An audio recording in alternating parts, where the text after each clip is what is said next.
Our next guest is Dua Al Toobi, strategist, advisor, and author of Futureproof Your Workforce, founder of the Futureproof Advisory, with executive leadership across banking, government, and digital transformation. We will be deep diving into skills, how to future-proof your workforce, and the organizational change needed to adapt AI into your processes. Dua, thank you so much for joining us on today's episode of AI Trust Talks. I know we've had some engagements before through different reasons, and you've kindly sent me your book, which I'm so excited for us to deep dive into today. So thank you for joining us. Thank you so much for having me. It's really a pleasure to be here. That's great. And I just want us to start today by, can you tell us a bit about your experience and expertise and the kind of information and background you've had to bring to the table today? Okay, perfect. So, in short, at the moment, I'm a workforce transformation advisor, I'm an author, and I'm a broadcaster.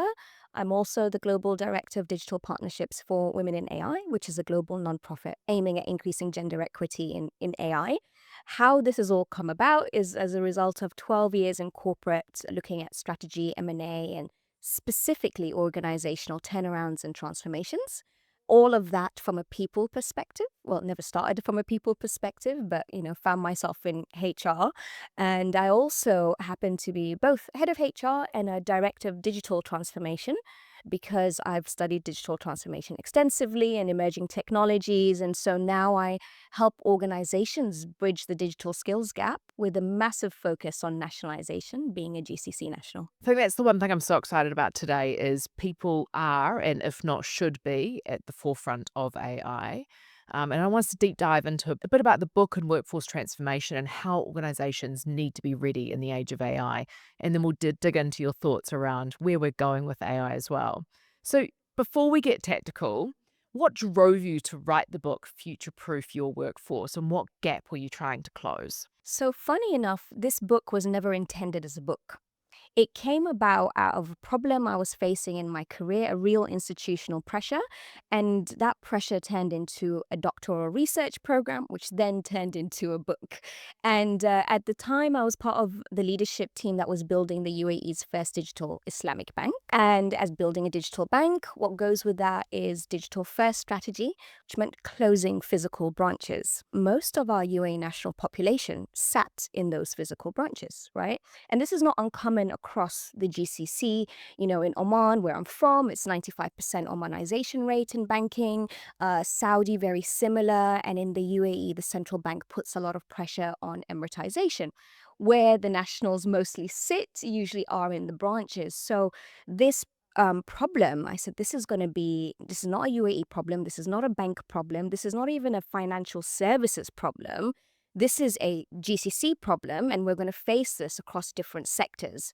So I embarked on my doctoral research, and I started researching international best practices, what was happening in the US when they closed branches, and in Australia, and all the different sectors that were kind of undergoing reskilling. And in that, put all this research together along with country strategies and why nationalization is so important into this research. Unfortunately or fortunately, life threw me a curveball with a very serious health crisis that I faced. I had to reassess, what did I want to leave behind because I didn't think I was going to be around for much longer. And I chose contribution over credentials. And I took this book and turned it into, the research and turned it into a book as a gift to the region that raised me, a region that's given me so many opportunities, and the region that continues to empower not just me as a woman, but so many other voices, to contribute to an economy that keeps changing so quickly. So, yeah. I love that. That's such a beautiful purpose as well when you've taken your experiences and made it for good and made that impact. So you've worked across banking, aviation, and government. What patterns did you see that made you say, this needs a playbook? I saw a few patterns. The first one was that HR was brought in too late. HR would be brought in to execute on a strategy, but never at the design of a strategy.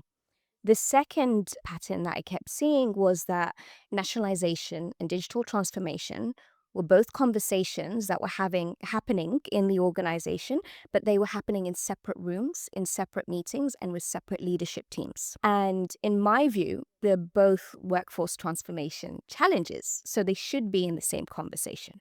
You'd go into one meeting and it's all about quotas. We need to meet our Emiratization numbers or our Saudiization numbers, and make sure we comply with the regulator. And then you go into another meeting and it's, okay, we need to automate, we need to reduce headcount, we need to hire tech talent. And in my view, these can be the same conversation. The final pattern that I kept seeing as well was that workforce transformation or digital transformation decisions were never made with workforce intelligent insight. So there was never data around skills or capabilities when it comes to making decisions around organizational change. And so as I saw this, in any organization I was in, I thought this is a real problem that we can align in the same conversation. I think you raised such an important point. When we talk about responsible AI and doing it right, it's all about who's at the table. And human resources in the age of AI play such a valid role. It's not just about, last minute fill the quota. It's really around how do we upskill, how do we reskill our workforce, but also if business processes are going to be replaced with AI and humans were doing them today, how do we build those humans to continue to augment AI into their daily life so they can actually do better and do more for the organization? It's not just a direct replacement between a technology and machine to a human as well. Yeah, I believe that most organizations do this in a very fragmented way. They have an AI conversation in one room, they have a people conversation in another room, and they talk about strategy in a completely different room, right? But if we just change the perspective and we stop thinking about who we're going to hire and when we're going to hire them and actually focus on what does the organization need to be capable of? Irrespective of which, it could be AI, it could be another emerging technology, it doesn't even have to be AI. It might not even work for the organization, right? It just seems to be a hype. But if boards start asking or executives teams start asking, what does the organization need to be capable of? From there, you look at the capabilities, the top 3 to 5 capabilities that the organization needs to build in the next 3 to 5 years to be competitive within its industry. Then you look at the capabilities and break that down into skills, behaviors, and systems. And then from there, you look at your current organization and look at your strengths before you look at your weaknesses, because there are so many skills and strengths within organizations that we don't document, and HR, and people think it's a HR problem, but as a leader, we need to know what are our strengths. What's if I give my team a challenge tomorrow, where are they going to excel? Because there are already so many strengths. And then from there, we build talent pipelines and systems for the missing gap. And I'd add into that purpose. How does the future transformation align to the organization's purpose? And are we driving that same purpose, or is there a conflict in the purpose? And what do we need to adapt and change in our sort of daily processes or thought and strategy to be able to keep that purpose alive as well? 100%. And I think it goes back to the last question. Once you know what does your organization need to be capable of to be competitive in the next few years, and then why? Why is the question. And the why is probably the biggest misconception in any AI readiness, change management readiness, any kind of change you're bringing into the organization, is that people need to understand the why. And organizations forget that it's such a small thing, but it makes all the difference to know why we have to change. Bring people on the journey with you. What usually happens is consultants come in, they put a really fancy slide deck together that says, this is our new strategy, but no one says why, in very simple terms. Make it accessible to your employees to understand the value in it so that they can ship into it as well. And I think that's one of the key ways to get employees aligned is so if they understand the why, they're willing to drive it as well. So that's a really important point. What's more dangerous, a workforce that resists change or a leadership team that assumes it's ready? The leadership team that assumes it's ready is really dangerous because they create a workforce that resists change. People don't fear change, in my opinion. People fear feeling unsafe or feeling unprepared. And a lot of resistance, when you peel back the layers of the onion, resistance comes down to, a lack of clarity, uncertainty, ambiguity. What does it mean for my role? Why do I need to change the way I work when everything seems fine? And so, not having those answers to that question makes people feel one, unsafe, or two, unprepared for change. And then, as humans, our walls go up. Psychological safety is a whole nother episode, but I think it's a really important point to raise when we're talking about change as well, because I think it's something that we need to do more for in organizations as well. So you've talked a bit about nationalisation. I want to deep dive into this because it's such a brilliant topic for the GCC region. Your book tackles the tension between nationalisation goals and real capability. What's the biggest myth about workforce nationalisation in the GCC? I'm probably gonna, anger a lot of people with this one. No, honestly, I believe that people view nationalization as a motivation problem. However, I believe it's a system design problem. When you put people in roles with no clear progression pathways, the system fails them, not the other way around. And what's happened, and it's amazing for increasing nationals in the workforce, is that, there's all these graduate development programs and they bring in nationals in massive batches at quite a junior level in the organization. But a lot of organizations really miss the career progression pathways into meaningful roles that really reward contribution, reward innovation, give them exposure, give them the ability to contribute meaningfully to the organization and to be recognized for that as well. So I don't believe nationalization is at all a motivation issue. I believe it's a system design issue in certain organizations. I think this is such a valid point when we see quotas as a tick box exercise, whereas actually, myself as an expatriate here to the region, is see my role as improving the UAE as much as it's given me opportunities I want to give back as well. So how do we make that contribution back to the UAE when it comes to nationalisation and bringing Emiratis along on the journey with us if we, within organisations and global organisations, you giving the exposure you've just mentioned. Is there any other tips and tricks you would give organisations to making sure that we go just beyond a tick box quota exercise and beyond just bring in a new graduate pool versus actually extending that career development? My favorite part of managing a team was always bringing in the graduates. It was on my honestly my favorite part of being a line manager and a manager is because I would love giving them little challenges. And the challenge is always from an exposure perspective. If there's a meeting I need to go to present to the CEO, I will ensure that I've trained someone else to go and make that presentation.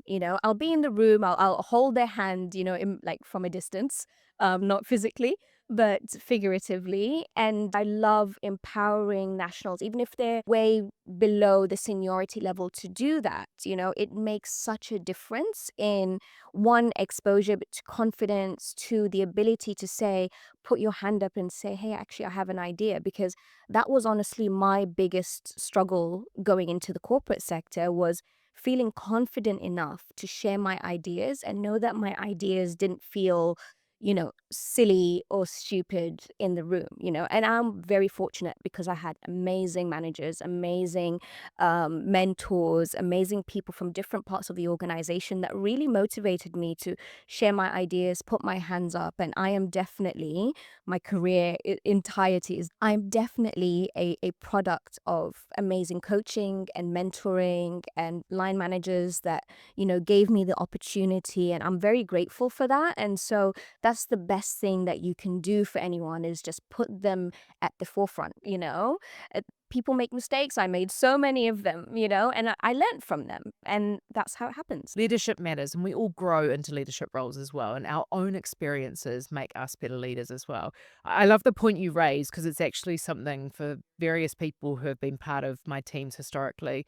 I've always pushed boundaries within a comfort zone, right? And yes, we're not always comfortable standing up and presenting, but unless you get up there and get on stage and do it for the first time, you're not going to get used to it. So just get out there and start pushing yourself and put your hand up when things come up. And as us as leaders, we need to be able to force some of those hands up sometimes when we know people have got the content, they've got the skills, they just need to overcome maybe that little bit of uncomfortable feeling to really get them in front of the right audience to help progress. 100%. And I think we never feel ready. I remember when I first inherited a team, I was just happy managing myself. I really was not in there for the glory of it. I inherited this team. And I was like, oh my God, how am I going to manage these people? Half of them are a lot older than I am. They've been, probably have more years of experience than I do.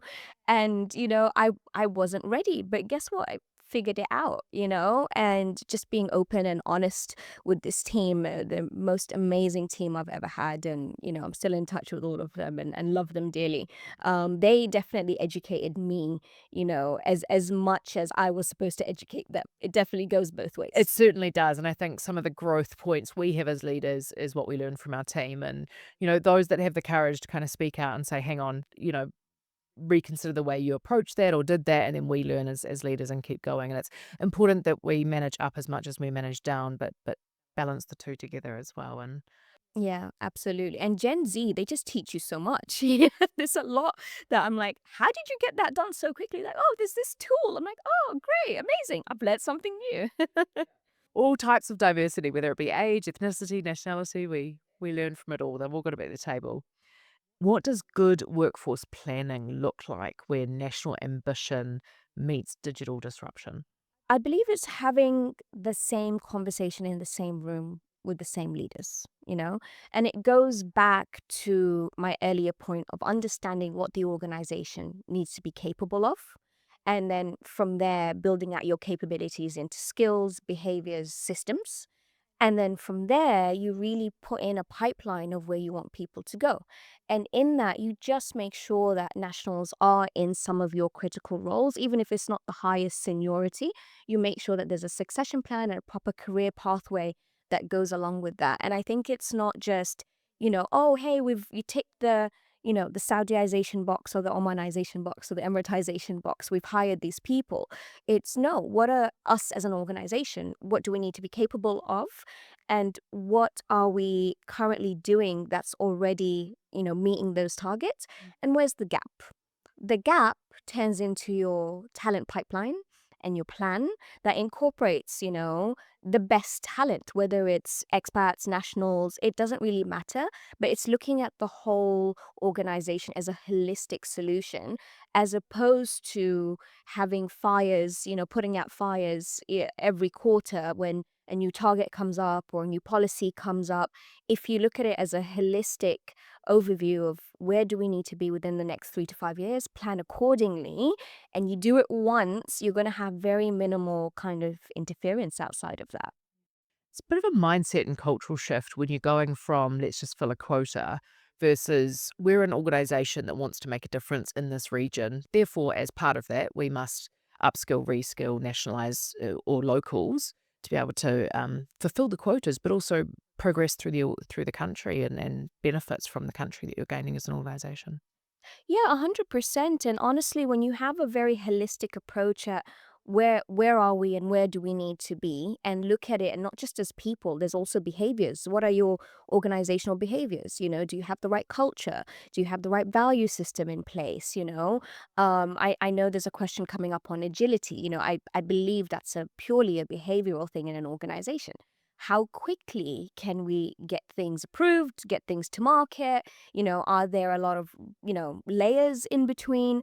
So looking at it from a holistic perspective will allow, both nationals, expats, leaders, employees to see where the organization is going, and then getting people in the right roles at the right time for the right strengths. And in my view, reskilling is actually one of the easiest things to accomplish, once you know where you are and where you're supposed to be. I think a lot of people, especially in the age of AI right now, are really keen to upskill. They just kind of need some direction to say where should they spend their time and focus efforts as well. And how does that align to where the organization's going so they do stay relevant in their roles, etc. So I want to touch more on digital transformation and strategic empathy as well. You've led large scale transformations. Why do so many digital initiatives fail at the last mile where teams meet the customers? So digital transformation never fails at design, right? It always fails at execution, in the last mile. Because the last mile is where systems meet people, people meet customers, and ambiguity shows up. you know? And in that, whatever ambiguity has been there, or the lack of clarity on roles, or the lack of clarity or uncertainty that employees are facing, guess what? That's the first touch point with your customer. Unfortunately, there's a misconception amongst leaders that training equals capability and that communication equals alignment. And those are two different things on both aspects. And training doesn't always equal capability, because if there are questions in the employee's head, or if they're not bought into it, or if they don't realize, the everything that goes into this change, then it's not capability. It's really understanding the processes within the entire life cycle. Does the developer on this side flicking that switch of that system change or that change management taking place versus the individual that has to use that tool to actually bring it to life for a customer and make a difference for a customer? How have you managed that entire life cycle of change? Yeah, 100%. And, most digital transformations, the focus are on the tech teams. How quickly are you going to market? Where is the product? Can we test it? How's the testing going? How many sprints do we have left? And that focus and the digital transformation roadmap is always a beautiful document that is, at the top of a board's agenda. It's the first thing they review. Where are we on the budget? But what I see very rarely, is a workforce transformation roadmap, because all these systems need people to build them, operate them, govern them, manage any risks that come out of them, especially when you're adding a lot of AI. There's all the bias and the ethical considerations around that. And, it's just unfortunate that there aren't enough workforce transformation roadmaps that focus on the people needed to build them, govern them, manage the risks, manage the mistakes, etc. And you talk about strategic empathy in your advisory work. And empathy is such a key word, and we've actually got another episode solely dedicated to empathy. So, what does that mean in practice, and how does it shape change management? Strategic empathy refers to how people experience your strategy. It's not emotional, it's operational. So, for example, most leaders would ask questions around digital transformation, things like, is this scalable? Is it efficient? How is the speed to market, etc. Strategic organizations that have strategic empathy would ask questions like, who has to change the way that they work tomorrow? Who is absorbing the risk of this change? It's all about identifying who's managing the cost of speed, because there's always someone carrying the burden, and the cost of speed in their roles, whether it's they have to adapt very quickly, they're changing, they're working weekends, whatever the case is, or they're just figuring it out as they go along because no one has thought about it. So leaders that have strategic empathy are always thinking about, who does this impact in the end? What does this change cost me in terms of the people that need to bring it on board? That's such a key point. I think we do forget about empathy within the workplace of the human that's going to be impacted by that or needs to make that particular change. How do you help organizations align their technology ambitions and the digital change they want to make with human realities, especially in service heavy organizations? Goes back to the holistic view of the organization. I can't come into an organization and say, hey, I'm going to help you with one part, unless we look at the full journey.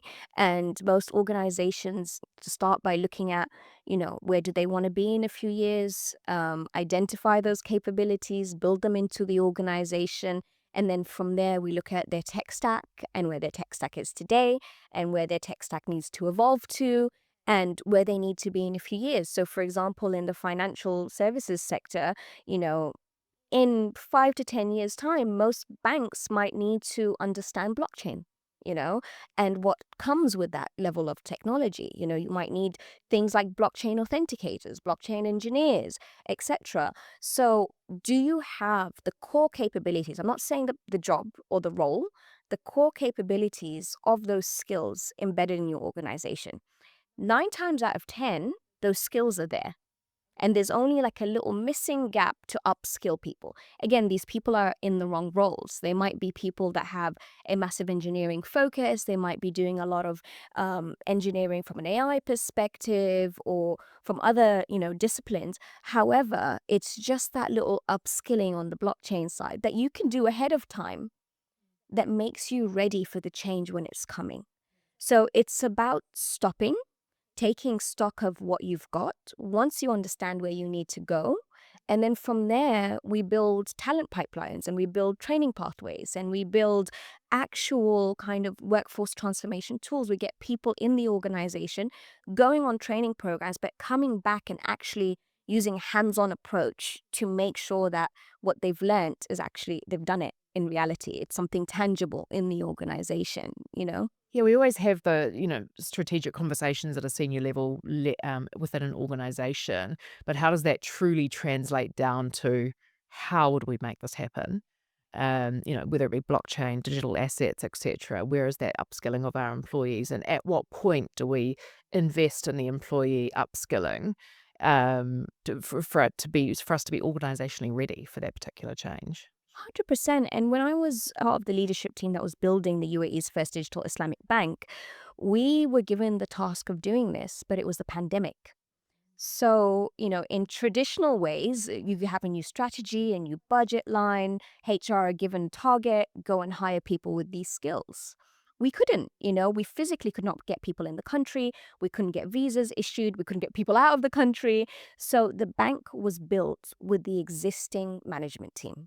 People were working, they were upskilling themselves while they were working during the pandemic, and we built this digital bank brand new on the cloud in 7 months with the same people that were double hatting in their roles. Everyone had, we had a bank to keep the lights on, we still had an existing organization that had branches and customers and its own, everything that comes with that. But then you have the same people that in the evenings are learning about AI and they're learning about microservices, which we've never done. And, on the cloud architecture, we were the first bank to put customer details on the cloud in the UAE. So going back and forth with the central bank and what does that entail? So there was a lot of upskilling and reskilling and education across the team. And it was a very small team and it was very flat structure. So everyone from the CEO to the manager, none of us had official titles. Everyone was educating themselves, and we were sharing articles to educate each other. Hey, I just came across this. I'm sending it to you because I know you've got to build that thing next week for that presentation. And we would share it across the team. And it was honestly one of the highlights of my career because such a phenomenal team, such a phenomenal leadership team, an amazing board that continued to challenge us in the right ways to achieve an amazing outcome that came out of it. And so that was all I needed on my doctoral research to say, people can upskill themselves. We don't need to fire and hire. And, people are willing to put in the work and to learn. Everyone wants to challenge themselves. I certainly love challenging myself. I would love to stop. What an incredible story, though.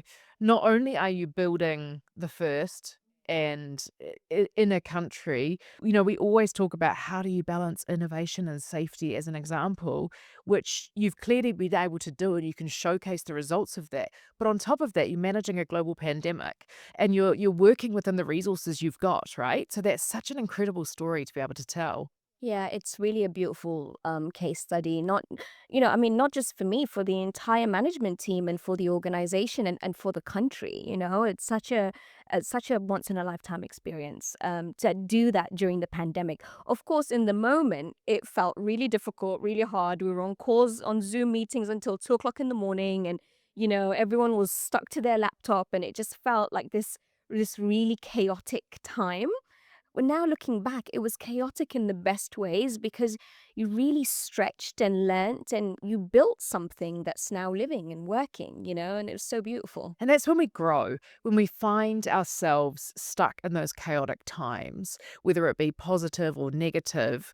You when you do step back and when you look back at what you've achieved and what was done in that time, it really has built resilience. It's built your learning and your future as well, and how you react to certain situations as well. So we've always got to find these times as learnings and adapt to how we do things in future with those learnings.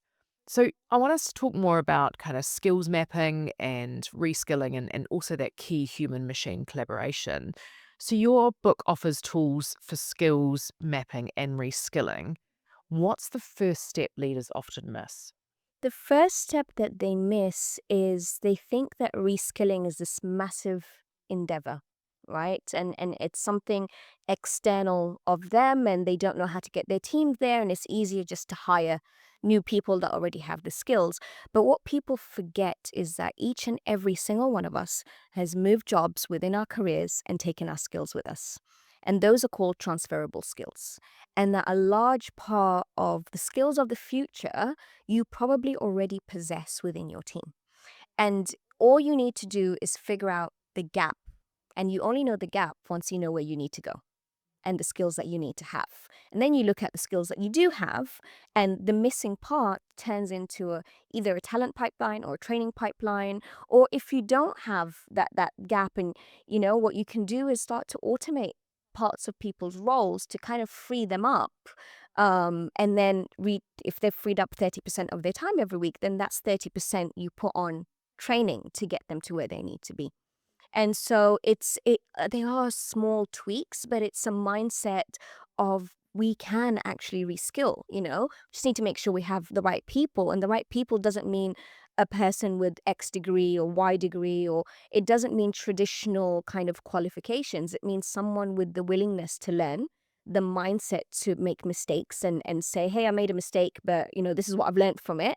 And the willingness to change and innovate. And I think as humans, especially in this AI era, a lot of us are working outside of our traditional job roles. A lot of us are, using ChatGPT to free up more time, using different AI softwares to kind of help us get, our message across, or, our presentation together, or a lot of that. So I think it's happening naturally anyway within the workplace.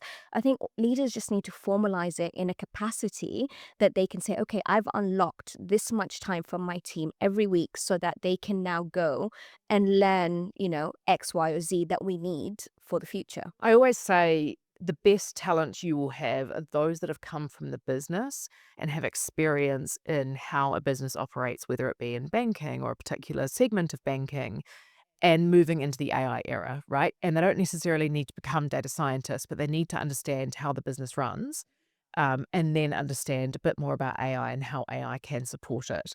I just, from my own experience of building teams, especially in the responsible AI space, it's like when we started this, what skills did you need? I didn't come from data scientist background myself, but we brought data scientists into the room who also had business expertise, risk managers, people with that change management expertise as well. And having those diverse skills is where the success will be, and bringing those to the table. So, how should organizations think about human machine collaboration and not just about automation? I was recently in Kuwait and I was talking to a bank about, what are they doing with their tellers? And this bank said, obviously we're shutting down branches, we're going digital. So we've brought tellers into the business because they are the first line with our customer. And in my keynote presentations, I break down the skills of a teller. This is someone who has amazing communication skills, has a service mindset, someone that has analytical skills and numerical skills, someone that understands numbers and cash and understands how to manage risk, etc. So these skills are entirely valuable within the organization, right?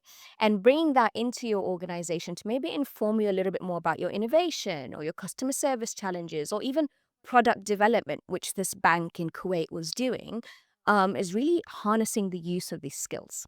So when it comes to human machine collaboration, the reason I mention this is because when you look at the human part, you look at what you already have and what you need. So, for example, I love AI. I use AI every day, but I don't trust it when it comes to facts, figures, history, data. I just can't trust it, right? Because ultimately it's my credibility on the line, it's my name on the line. And so, in an organizational context, if someone's using AI as much as I am, or they're relying on this tool, there's always going to be some form of human judgment that's required to ensure that the output is, in compliance, is ethical, is transparent, is not harming anyone. And so, finding people with those core skills that they may have, and they might be in different parts of the organization, is bringing people with those core empathetic soft skills, if you will, and bringing them to the table to work with the machines that are producing these standardized offering, because machines can make so many mistakes, as we know. And it's the human part that's really going to safeguard an organization and build those guardrails to ensure that, your customers' integrity in their data and, your value proposition are being safeguarded. That's ultimately going to be the human employee's role, right? And we all have these just natural skills within us, people that are very honest and very transparent and are very just likable and these are the people and these are the skills that you need alongside AI to make sure that ultimately your solution is very human friendly, human centric. What's your take on, I think we've touched on this a bit already, but what's your take on AI's impact on frontline roles and how do we protect dignity while driving efficiency? Yeah, I love the word dignity, because when I look at frontline roles, at least the people that have helped me in roles that would not exist today, right? I'll give you an example. So my husband and I travel all the time for work, and when we travel for work, a speaking engagement or whatever, we're carrying books. So we're oftentimes traveling with around 90 kgs of books. And the organizers would, they'd obviously organize the flights and whatever. And there's been a couple of times in our recent trips where we get to the airport and, the extra luggage or whatever isn't on the booking handling. And we'd experienced this where we were flying out of Gatwick Airport going to Barcelona. And we get to the check-in counter at Gatwick Airport, and there's only one person manning the queue of robotic, bag dispensers, whatever they're called. And so we're in the queue, and the lady kept saying, "Oh no, it's okay. Go to the machine will sort you out." And my husband is getting very irritated because he's like, "No, it's not. For some reason, it's not showing up on here, but it's been paid. We have the receipt. Da da da." The lady kept saying, "No, no, no, the machine will sort you out." Lo and behold, we go to the machine. Machine has no clue. We have to go back to the person. This whole ordeal was such a disaster, right? And it really put us off and ended up our trip in a really horrible way. A few days later, we're back in Dubai and we're going to, I think it was Kuwait. And we get to an airline that is, run by a GCC company, let's just say a GCC airline. And, we say to the same thing happens, there's a mistake on the thing. We've got all this luggage. It's not showing up.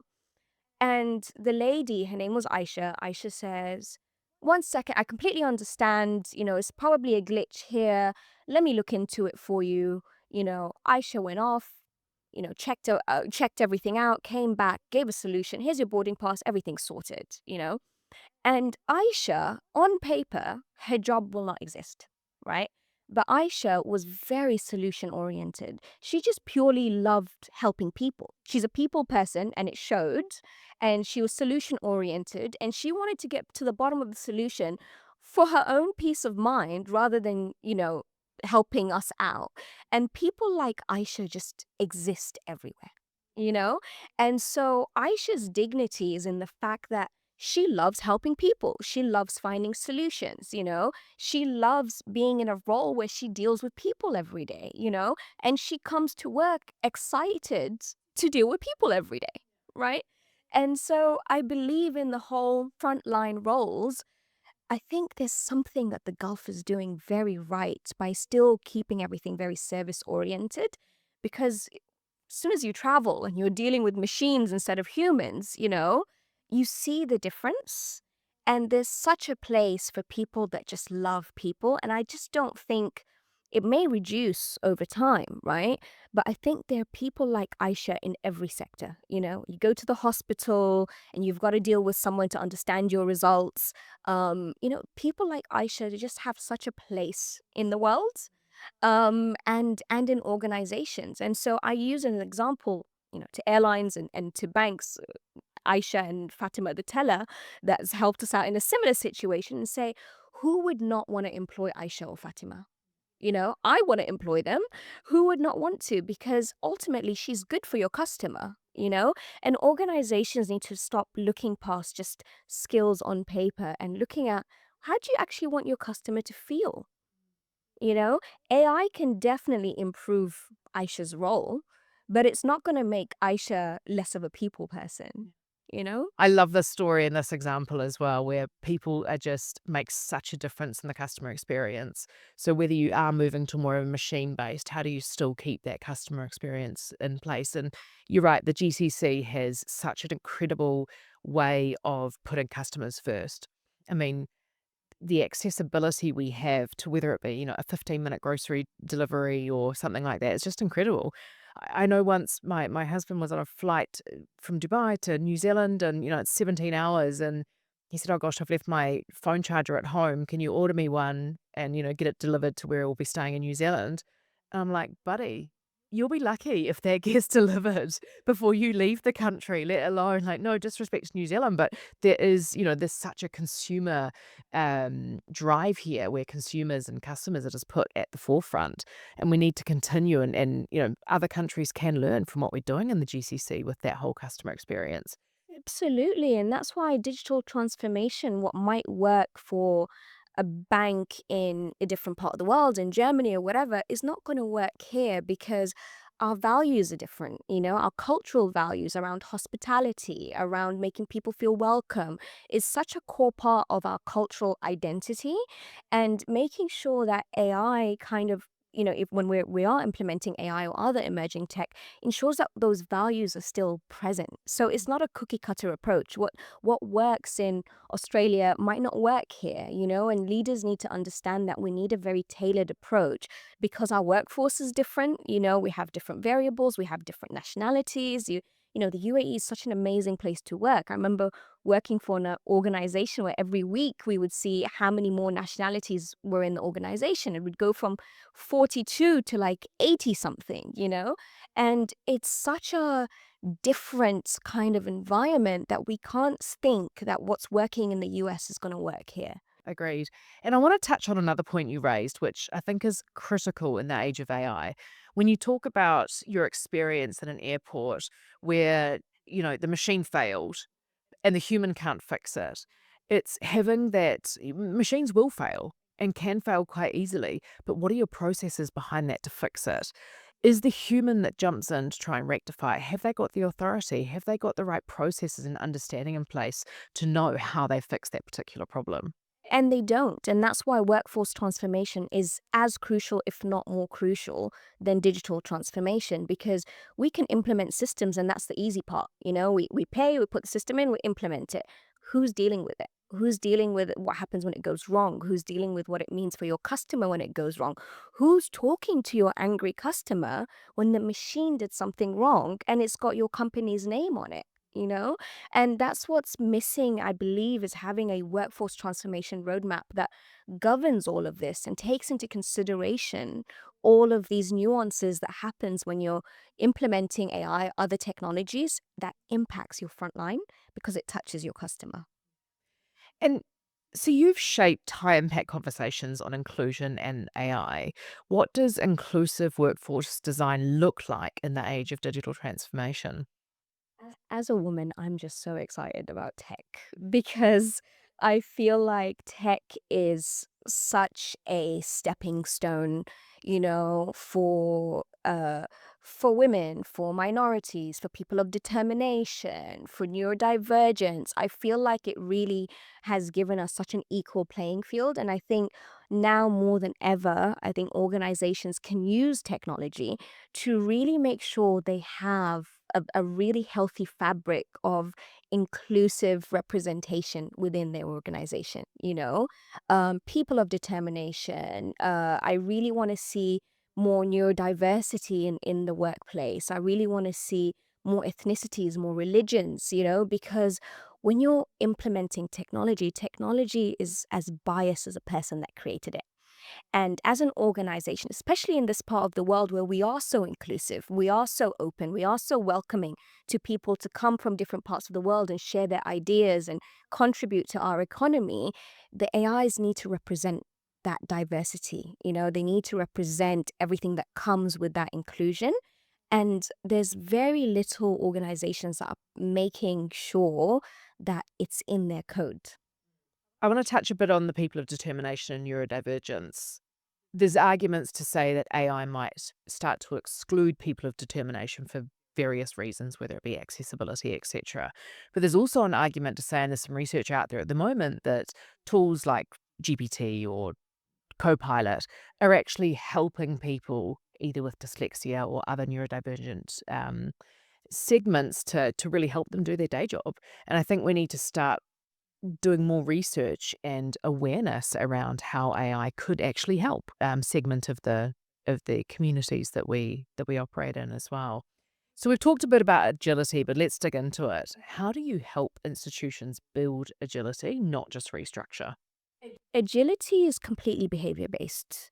Um, Agility is, look, your strategy might say digital first, but your organizational processes might say wait for approvals, you know, make sure risk management are happy. They might include a number of layers that actually stop you from being agile. And agility is how quickly you can get something out to your customer, how quickly you can move with something, how quickly you can innovate a solution. And that is completely behavior based, but it's also very much culturally driven by the leadership of the organization. If you're in a culture where, and part of being the leadership team of the um, UAE's first digital Islamic bank, we had an amazing, board and CEO it's just an open door policy. You pitch him an idea, he likes it, you get on with it. There was no politics around waiting and go for this approval, go for that approval. Of course, if there's financial spend, if there's risk, if it impacts the customers, there might be, but you had the kind of ear to say, hey, this actually could work. Okay, go ahead. You've got 2 weeks to see where this goes. And there's an element of failure that's allowed. There's a healthy level of failure that is allowed within the organization to be agile. But there's also organizations that say they want agility, but their internal processes have bottlenecks at every step, and it takes a year and a half to get anything approved. There's a massive difference because those organizations are not those organizations. Yeah. That's such a valid point, and I totally agree. That's in my experience as well.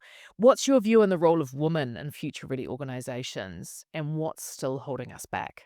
I think tech, as I said, is just the most empowering platform as women that we've had to date, because tech sees the bias that we create, and as women, and part of my role with women in AI is I really believe in this cause is increasing gender equity in large language models, in developers building the code for the LLMs, in women representing, being the forefront of what AI can do.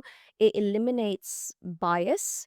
It also gives us the ability to make sure that there's representation for other minorities, whether it's people of determination, whether it's neurodiversity. It opens us up to a whole new world. And for me, part of my work with Women in AI, which is completely nonprofit, it's a nonprofit looking at increasing gender equity in women in AI. I totally believe in this cause. I put my time behind this cause, and where possible, I always advocate for women to go into AI and know that they have a place. You don't have to be technical, you don't need to know how to code, you just need to understand how it works and see where your idea and your perspective and your opinions, have a place within it. And I just think it's such an amazing stepping stone. Yeah, and it really is. And thank you for helping support that voice of women as well in this field. If you could redesign one part of the workforce transformation pipeline from strategy to execution, what would it be? I would make reskilling the easiest part for organizations. I would just take away all the kind of myths around it and debunk all the crazy training providers that say we're going to give you a solution and we're going to train your people and they're going to come out with a certification in AI. That's the easiest part. But where are we actually applying that learning? I think a lot of companies will, and I've been sent to so many training programs throughout my career and I absolutely love it. It's a day out of the office, but I've never come back into the office and my manager said, hey, how was your training? Okay, you learnt this, implement it, actually implement it in the organization. And so a lot of training and learning, when it's not actioned, when it's not vocational in nature, when it's not on the job, when it's not hands on, it just goes away because you come back Monday morning, million emails, you get back into life as it was before you went on the training program, and then everything you learned doesn't have a home to kind of sit in. So I'm such a big advocate for vocational training and building vocational training programs within organizations to actually reskill people around tech. Tech is not that difficult. It's actually very, very simple. It's having the playing field to play with it and to learn and to make mistakes. I think this is a really good tip for managers, leaders to say, give people time, whether it be an hour or two in their calendar, to innovate, to think about what they've learned, to implement change and look at how changes can be made. We all work in different processes and policies. What is that thing that we could make a difference and influence change if it's needed to improve the organization or the team that we're working in? 100%. And when I was studying, doing both my doctoral research and my digital transformation degree, one of the examples is they sent us to Google's offices, and Google have been doing this for years and years and years. And they have put in a policy where there's a healthy experimentation phase, where Google will give you some time, sometimes even a very small budget to go in and experiment with something. You know what's come out of those experimentation? Google Translate, Google Maps, all of these came out of employees actually going to play around and experiment and make mistakes, and we're given that. And all these innovations came about as a result of that. So there is such a place for healthy experimentation and just giving people time to learn. So we have a signature closing question in this season of AI Trust Talks. What's one belief about AI and trust that you hold, even if it's unpopular? Trust yourself. Wow. Yeah, trust yourself. Bring the human into it. AI gave me something really mad this morning, and I was like, I don't believe that for 1 second. And there's something about, okay, maybe if it's coming through AI, then, it's artificial intelligence. It must be really intelligent. But there's just something as you look at and you say, that just makes no sense. And trust yourself and trust your judgment and trust your intelligence because you've been educated, you're in front of this artificial intelligence, and not everything that comes out of it is accurate. And just know that you have so many strengths to bring into it, and it can learn a lot from you. Dua, thank you so much for joining us on AI Trust Talks. It's really been great to hear your insights and your thoughts and your experience and expertise. So thank you for sharing them with us. Oh, thank you so much for having me. And it's really interesting to be on this side and on that side. So thank you. It's the best experience on this side. Oh, Thank you. thank you. We hope you enjoyed this episode of AI Trust Talks. If you found it valuable, don't forget to like, subscribe, and share with anyone who might be interested. Join the conversation with us on Instagram at AI_trust_talks and follow along on Spotify, Amazon, YouTube. Your engagement helps us to keep these important discussions alive. From all of us here at AI Trust Talks, thank you for being part of this journey. Until next time, keep building trust where it matters the most.